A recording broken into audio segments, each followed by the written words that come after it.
So for the purpose of this lecture, I have my colleague from the company Cyberfish. Her name is Berta. She is a CEO, and she's here to talk to us about cybercrime. So, Berta, thanks for joining us. Well, thanks for the invitation, Azim.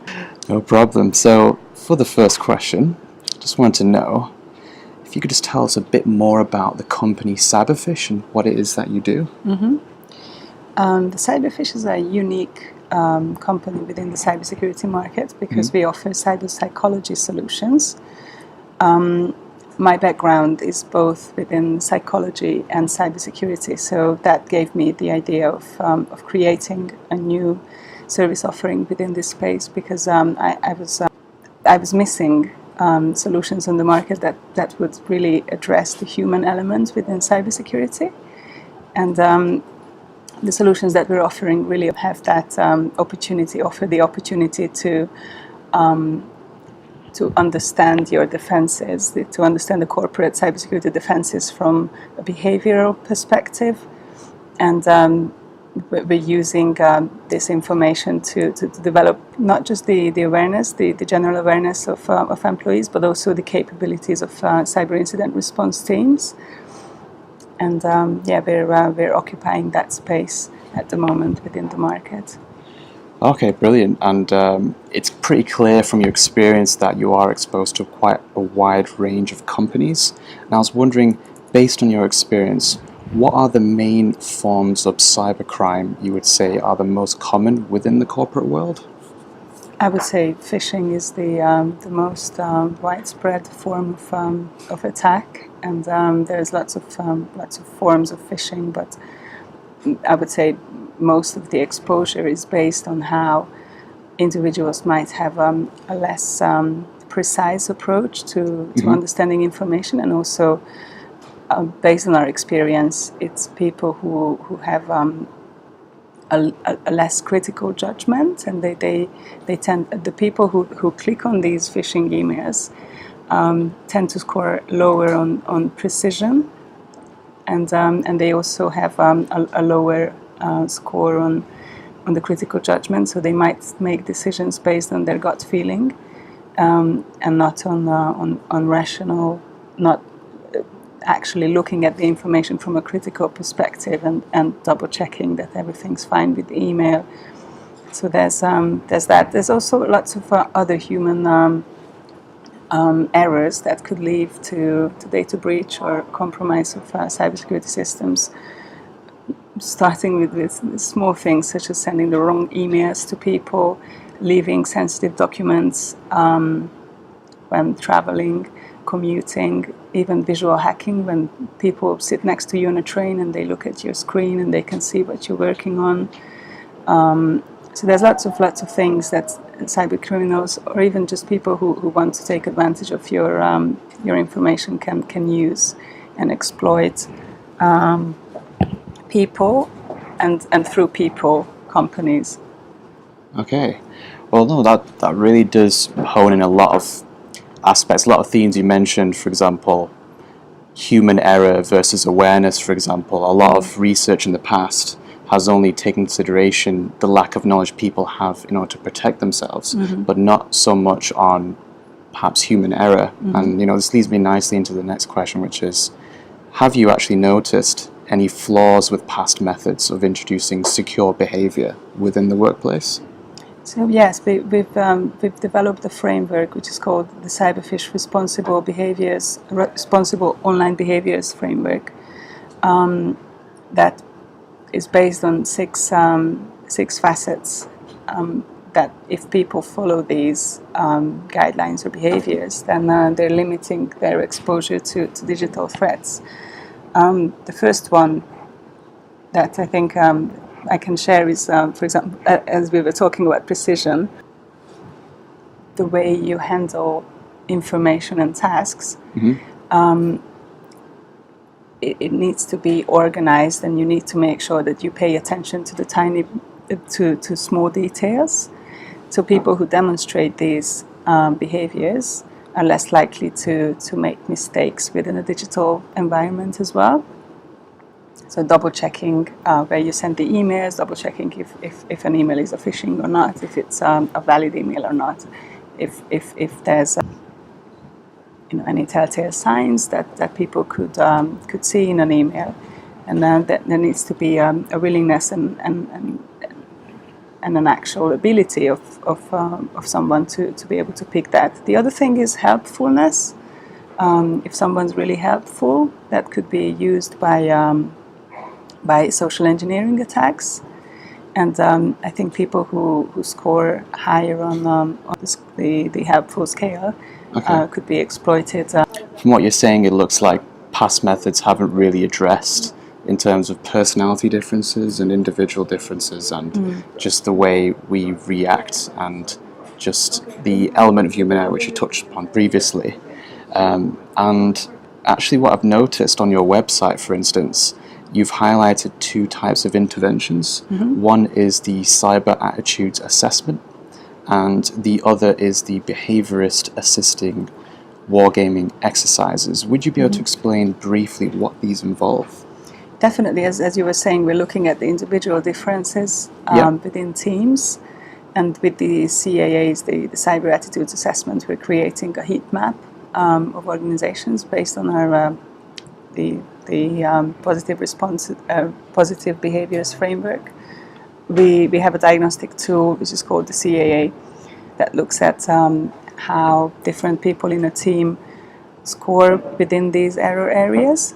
So we're looking at potential error. If you make an error, where is this going to be? Is this going to be the way that you handle information? Is this going to be a way where you handle maybe a mission critical environment because maybe you don't handle stress that well? Maybe is it going to be a communications mistake? Is this going to be something that it's related to the way that you express yourself? You might have a preference to conceptualize, and therefore it might be more difficult to understand what you're saying from a non-technical perspective. So we're looking at all these small facets, and at the end of the day, we are able to create a heat map for a team that could guide further development of individuals. It could also improve the self-awareness of someone, because we're matching these behaviors with potential cyber exposure, and we're offering targeted mitigation opportunities to make sure that the cyber exposure doesn't happen. So we're sort of trying to say who's going to click on the phishing email, and how can you, as a team leader, make sure that the team doesn't become the culprit. That's very impressive, because it looks like you've taken the theoretical research-based knowledge coming from the questionnaire approach, and you've also merged that with the more practical approach of preparing people to respond to threats on a day-to-day basis. So you've pretty much looked at every angle, which is really, really good to hear. And of course, with these wargaming exercises, you definitely would have had exposure to a wide range of people from different industries. So I was wondering, based on your experiences, have you actually noticed any barriers preventing companies from being able to react decisively against a data breach?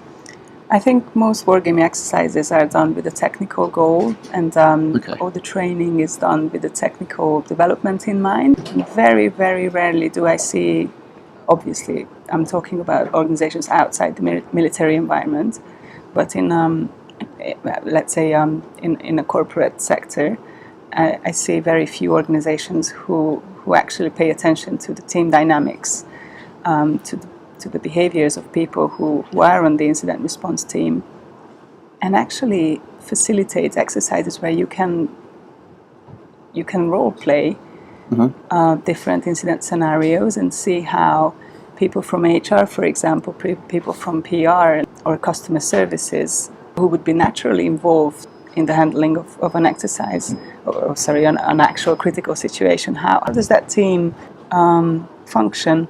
Sure. What are the dynamics? Because these people are not working together on an everyday basis, so they would not necessarily even know each other. I see. They would be in a document somewhere, stated as responsible for different parts of the incident response process, but they wouldn't necessarily even know each other. I see, yeah. And then an incident comes, and then they have to achieve something together. So I think they need to know how to play along with each other, how to understand the relative development areas and strengths of each other, so that they can work together in a much more efficient way. And we all know that a superb technical response can be hindered by the wrong organizational response. If someone's not comfortable dealing with the media or the PR people, maybe legal doesn't get involved from the first minute because there's differences between cyber and legal. Definitely. So there's lots of reasons why companies should really practice this, and we need to move away from compliance to actual readiness. Oh yeah, sure. Even in the company I'm working for now, there's so much compliance, and we're just sat there watching slide after slide. You never really take it in, do you? And there's no practical exercises or no team-based work. And I mean, just to paraphrase what you're saying, pretty much there's no cohesion between different teams, and exactly. That needs to be improved. Communication, decision making, handling stress. I see.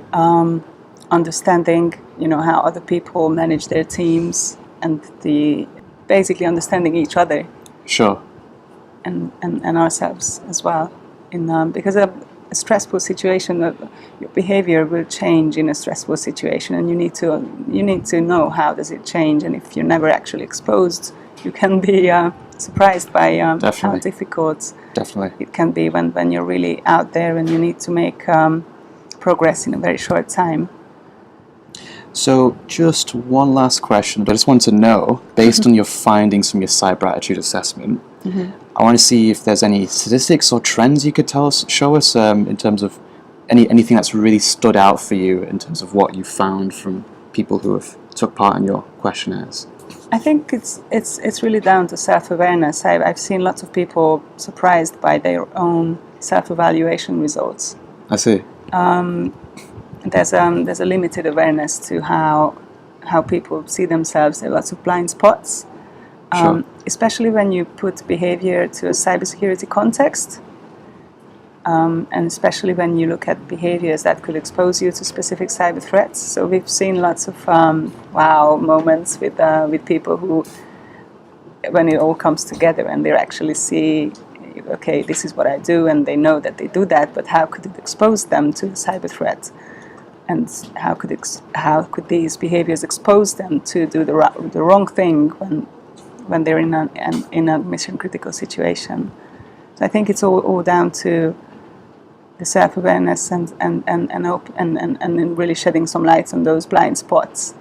And the process of doing that really makes people actually more interested in this, and because they know that it's about them. It's about them, and it's not just a standard online training course that they need to click through. It's about themselves and their personality and their behavior. So they're much more interested in being part of it and making changes.